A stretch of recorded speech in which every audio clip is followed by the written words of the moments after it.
महाराष्ट्र की राजनीति के दिग्गज खिलाड़ी और एनसीपी के प्रमुख शरद पवार ने शनिवार को केंद्र सरकार को लेकर विधानसभा चुनाव समेत कई मसलों पर अपनी बात रखी।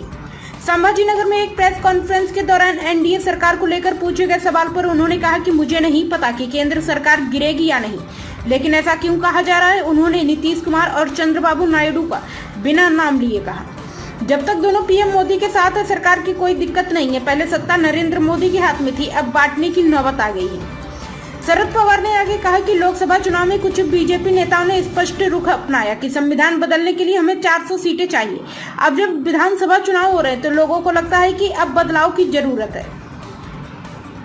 हमने विधानसभा चुनाव के लिए एक साथ लड़ने की प्रक्रिया शुरू कर दी है। उन्होंने ये भी कहा कि अगर सभी एक साथ आते हैं तो ठीक है, अन्यथा इसकी कीमत चुकानी पड़ेगी। 3 दिन पहले हमारी चर्चा हुई थी। इस बार संजय राउत, जयंती पाटिल और बाला साहेब थोराट ने सीट आवंटन पर चर्चा के लिए समिति के नाम दिए। मैंने सुझाव दिया है कि वाम दलों को प्रमुख दलों के साथ लिया जाना चाहिए और उन्हें कुछ खास जगह दी जानी चाहिए।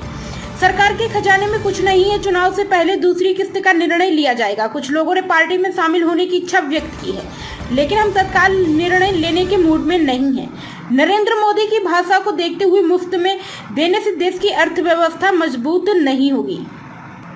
उन्होंने कहा कि नाम बदलने के बाद इसका परिणाम मराठावाड़ा में देखने को मिला। वो मेरी गलती थी। वो फैसला मैंने मुंबई में बैठकर लिया था। मराठावाड़ा में जो स्थिति बनी है उसका समाधान सभी को मिलकर करना चाहिए। उन्होंने आगे कहा कि हमने सरकार को मनोज जरांगे और ओबीसी नेताओं को बुलाने का सुझाव दिया ताकि हम जैसे लोगों को बुलाकर समस्या का समाधान किया जा सके। कुछ लोगों का मानना है कि आरक्षण की सीमा 50% से ऊपर होनी चाहिए। महाराष्ट्र इस मामले में अनोखा है कि कुछ भी होता है तो इसके पीछे शरद पवार होते हैं।